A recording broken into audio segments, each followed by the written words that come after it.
በስመ አብ ወወልድ ወመንፈስ ቅዱስ አሐዱ አምላክ አሜን። አባ እንድርያስ እባላለሁ። በባህር ዳር ሀገረ ስብከት የፈለገ ግዮን አቡነ ተክለ ሃይማኖት አንድነት ገዳም አበምኔት ነኝ። እዚህ በባህር ዳር ዩኒቨርሲቲ የሶስተኛ ዲግሪ ተማሪ ነኝ። እንግዲህ ገዳሙ የተመሰረተው በ1991 ዓመተ ምህረት በብፁዕ አቡነ በርናባስ ነው። በረከታቸው ይድረሰን። ከሳቸው ቀጥለው ብፁዕ አቡነ ጴጥሮስ ነበሩ የነበሩት። እሳቸው ደግሞ ገዳሙን አይተው ተመልክተው አስተውለው በአባይ የተከበበ ነው፣ ከጣና እንደወጣ የምናገኘው ይሄንን ነውና እሱን አይተው በተለይም ደግሞ ለባህር ዳር ዩኒቨርሲቲም ቅርበት ስላለው ከዩኒቨርሲቲው ጋር ለማገናኘት አስበው ኮሌጅ እንዲከፈት አድርገዋል። የመሰረት ድንጋዩን የጣሉት በ2005 ዓመተ ምህረት ነው። ብፁዕ አቡነ ጴጥሮስ በ2005 የመሰረት ድንጋይ ጥለው የኮሌጁን ግንባታ አጠናቀው እንደጨረሱ ብፁዕ ቅዱስ አቡነ ማትያስ መጥተው ቦታውን ባርከውት ነው የሄዱት። ከዚህ ህንፃዎችን አጠናቀው ያው ወዲያውኑ አረፉ። በረከታቸው ይድረሰን። ከእሳቸው ቀጥሎ ያው ብፁዕ አባታችን አቡነ አብርሃም የባህር ዳርና የሰሜን ጎጃም አህጉረ ስብከት ሊቀ ጳጳስ ያው የእሳቸውን ራዕይ ተከትለው አይተው ኮሌጁ ስራ እስከሚጀምር ድረስ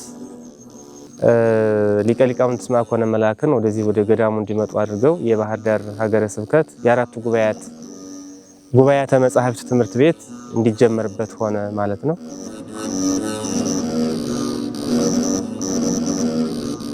በገዳሙ ውስጥ 3 ተቋማት ነው ያለው። የፈለገ ግዮን አቡነ ተክለ ሃይማኖት አንድነት ገዳም፣ የጽርሐ ጽዮን መንፈሳዊ ኮሌጅ እና ትርጓሜ ቤት ሶስቱ ባንድ ላይ ተዋደው እንዲሰሩ እሱን የትምህርት ማዕከል ለማድረግ ነው በአጠቃላይ ስራ የሰሩት ብፁዕ አባታችን አቡነ አብርሃም። በእውነቱ ይሄ በጣም ትልቅ ነገር ነው። በስም 3 በግብር አንድ ሆናችሁ እንድትሰሩ ሳትከፋፈሉ፣ ዓላማው ያው ትምህርትን ማሳደግ፣ ጥሩ የተማረ መናኝ የተማረ ደቀ መዝሙር እንዲወጣበት ነው ዓላማቸውና በተለይ የእውቀት ክፍተቶችን ለመሙላት የአስተዳደር ክፍተቶችን ለመሙላት በጣም ጠንክረን እንድንሰራ አጥብቀው ነው ሁሌ በመጡ ቁጥር የሚነግሩንና 3 ተቋማት ናቸው እዚህ ገዳሙ ላይ ያሉት። በገዳሙ ውስጥ እንግዲህ ያው ልዩ ልዩ ስራዎችን እንሰራለን። ያው የመነኩሴ የገዳማውያን መርሆቹ 3 ናቸው። አንድ መናኝ ይጸለያል፣ ይሰራል፣ ያነባል ማለት ነው። በዚህ የጸሎት ሰዓት ሲደወል ይጸለያል፣ የስራ ደወል ሲደወል ይሰራል። እንደገና ደግሞ በዓል ሲሆን አይቀመጥም መነኩሴ፣ መጽሐፍ አንስቶ ነው የሚያነበውና ከዚያ ጎን ለጎን እንግዲህ የልማት ስራዎችን ስንመለከት ሸማ ቤት ጀምረናል፣ እየሰራን ነው። ሌላው የሀባብ እንደ አቅማችን እናመርታለን።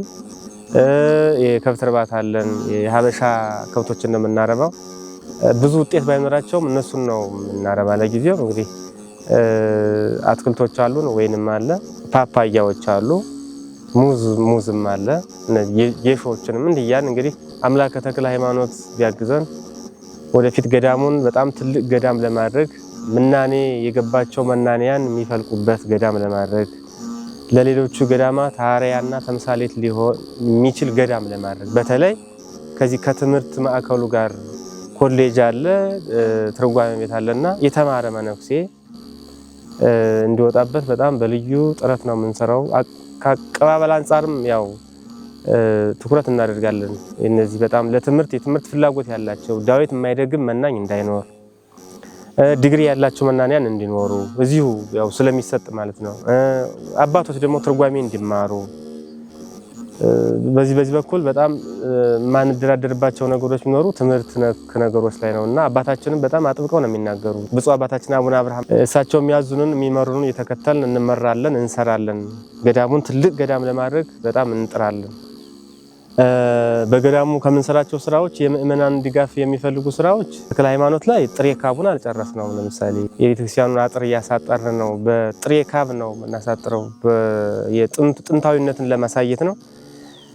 በሲሚንቶ በብሎኬት ለመገንባት አንደኛ የወጭ ችግር አለብን፣ የገንዘብ እጥረት አለብን። ሁለተኛ ደግሞ ለውበቱም ደግሞ ከዚህ ከውሃውና ከእጽዋቱ ጋር የሚዛመደው የሚስማማው ይሄ ጥሬ ካብ ስለሆነ እንደው ነፍሳቱም እንደፈለጉ በቅጥልቅ እንዲሉ እንዳይጠፉ ለነሱም ብለን በጥሬ ካብሱን እያስካብን ነው። በጣም ጥሩ በሆነ መንገድ ጀምረነዋል፣ አልጨረስነውም። ምናልባት እዚያ ላይ የሚያግዝ ሰው ካለ ብናገኝ ደስ ይለናል። ሁለተኛ ደግሞ የዕቃ ቤት የለንም፣ ላግዝ የሚል ሰው ካለ እሱንም እንፈልጋለን። ሌላው የክርስትና ቤትም የለንም፣ እሱም ምናልባት ላግዝ የሚል ሰው ካለ ጥሩ ነው።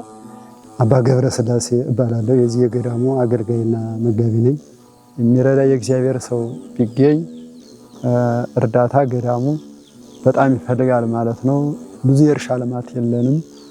ክረምት ላይ ባህር ይዘዋል አባይ ሲሞላ ዙሪያውን ውሃ ስለሚይዘው የክረምት ብዙም የለንም። የአባቶች ቤት የለም። የተወሰነ የጭቃ ቤት ታች 1-3 ዶርም ተሰርታለች። ጠባብ ናት፣ ለሁላችንም አትሆንም። በዋነኝነት የምእመናን እርዳታ የምንፈልገው የቅድስት ሐና ህንፃ ግንባታ ላይ ነው።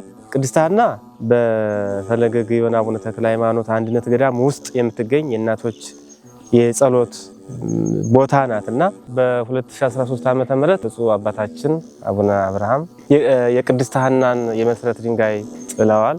በዋነኝነት ሐሳብ የተደረገው እናቶቻችን ነፃ ሆነው በነፃነት እንዲጸልዩ ብዙ ድምጽ ሳይኖር ብቻቸውን ጸሎት እንዲያደርጉ አስበው ነው። የእናቶች የጸሎት በዓት እንድትሆን ቦታ መካነ ጸሎት እንድትሆን አስበው ነው የሰሩት አባታችንና እሷን ስራ በ2013 ተጀምሮ ተቋርጦ ነው የቆየው። ህንፃውን አቁመነዋል። ገዳሙ አቅምም ስለሌለው ያው ትንሽ የበጀት እጥረት አለብን። አሁን ምእመናን እንዲያግዙን እንፈልጋለን በእውነቱ ማለት ነው። ምን ላግዝ የሚሉ ካሉ ለምሳሌ አንድ ምእመን አንድ ኮለን ቢያቆምልን አሁን ትልቅ እገዛ ነው ይሄ ለቅድስት ሐና ማለት ነው። በባህር ዳር ደግሞ ብቸኛ ናት የቅድስት ሐና በእውነቱ መቼም ሐናን ሳናውቅ እመቤታችንን እናውቃለን ልንል አንችልም።